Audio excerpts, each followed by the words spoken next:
Markets certainly today fought to recover after the biggest drop we've seen in the S&P since 2011. But Dr. Doom believes the correction has much further to go. We're talking, of course, about Marc Faber of the Gloom, Boom, and Doom Report. He's joining us live from Zurich. Marc, always a pleasure to see you. We saw such downside over the last couple of days. Do you see that continuing for the equity market right now? Is there going to be more problems ahead? Well, right now, equities, bonds and gold are very oversold, and they can easily rally. On the S&P, we could rally like 40, 50 points, but I do not expect a new high. And just in case a new high would be achieved in the next 2 months or so, it would not be confirmed by the majority of shares. In other words, very few stocks would lead the advance.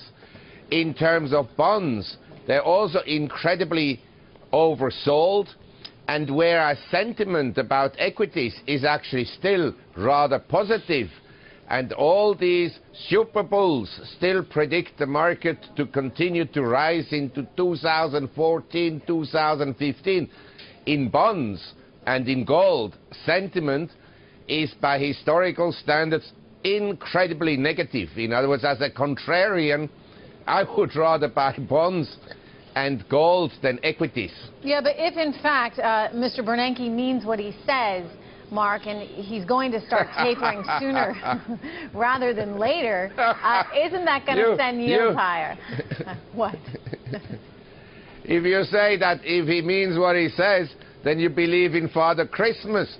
He said if the economy does not meet the expectations of the Fed in 1 year's time, they will consider additional measures.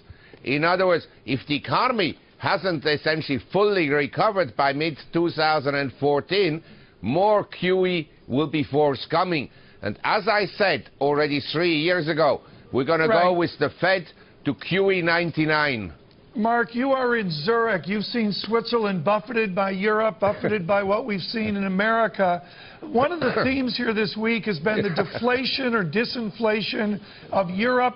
We see very low inflation in the United States. As you invest forward, long on gold, long on bonds, are you doing that with a backdrop of no inflation?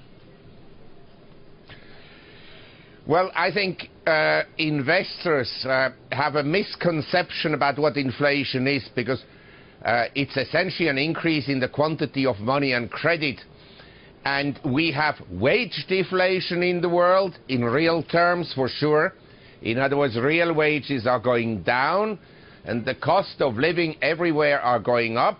That's why you have social unrest in North Africa, in the Middle East, in Turkey, in Brazil, and it will spread because the average person on the street hasn't participated in the huge asset inflation that has been going on in high-end properties, in Mayfair properties, Fifth Avenue, Madison Avenue, Hamptons, and in equities, and until recently in bonds and commodities. Well, you know what they say, economic uncertainty breeds political uncertainty. You know, Mark, earlier in the show we spoke with Laszlo Barini, and he's had some pretty choice words that you could say about gold. I'd like you to take a listen to this, and I want to hear your reaction. Are you short gold? Are you short the gold miners? It's our biggest short. It's our biggest short. And it has been for 18 months. Okay, Mark, you heard him. It's his biggest short right now, gold. What do you say? Well, to that I respond. There are many people out there, they never owned an ounce of gold in their lives. They were bearish about gold at $300, bearish about gold at $700, bearish about the stock market in 2009 when the S&P was at 666. Now they're bullish about stocks, and they're still bearish about gold. Now, the commercial hedgers, these are professional miners, mining companies, and people involved in gold trading. Right. They have the lowest short exposure since 2001, when gold was at $300. Similarly, in the silver market, the commercial hedgers, again, the professionals, have the lowest short exposure since 2001. I rather bet on the commercial miners, the commercial hedgers, than on some forecaster who knows about the future of prices as little as I know. Right. The only thing I know is that I want to own some physical gold because I don't want to be all my assets in financial assets. I want you to address the one-way play in America. I want to come out of the rarefied atmosphere of Dr. Faber. America has bought dividends and rising dividends. They're buying blue chip or good quality stocks, and they're going to hold them, and they're going to get dividend growth. That's a consensus play right now. What's wrong with that consensus play? Well, first of all, I believe that today we are talking about the global economy.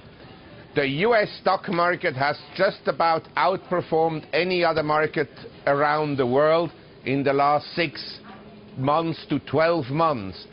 We have big trouble coming into emerging economies. The emerging economies are not performing well. There's no growth at the present time. The Chinese economy, maximum is growing at 4% per annum. And we have multinationals in the S&P. Their growth and global growth came in the last 4 years from the recovery in the emerging world.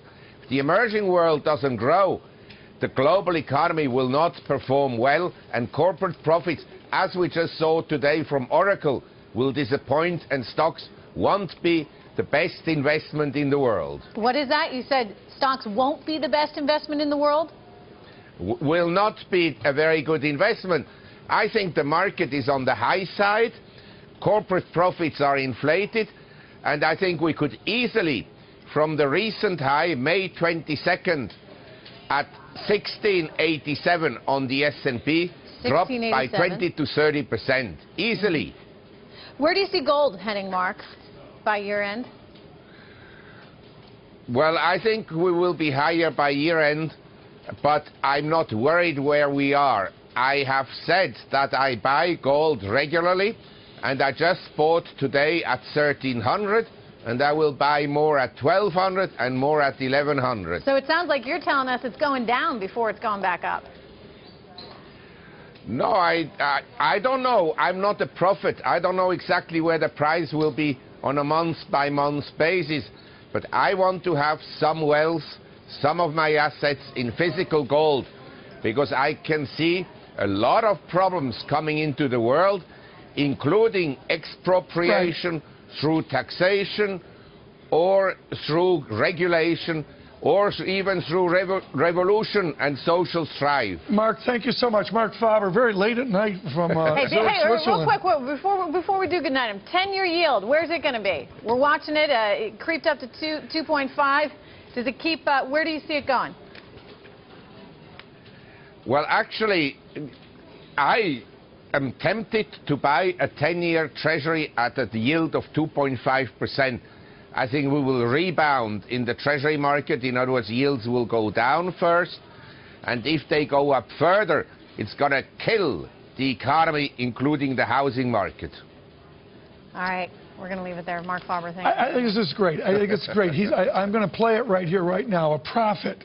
Okay? He said he's not profiting by dollar-cost losses all the way down 1,300, 1,200, 1,100. The brave Marc Faber. Marc Faber, thank you so much. Greatly appreciate it. Absolutely. It's my pleasure. Thank you. From Zurich, late at night in Zurich, Switzerland. On a Friday night. Go have some fun, Mark.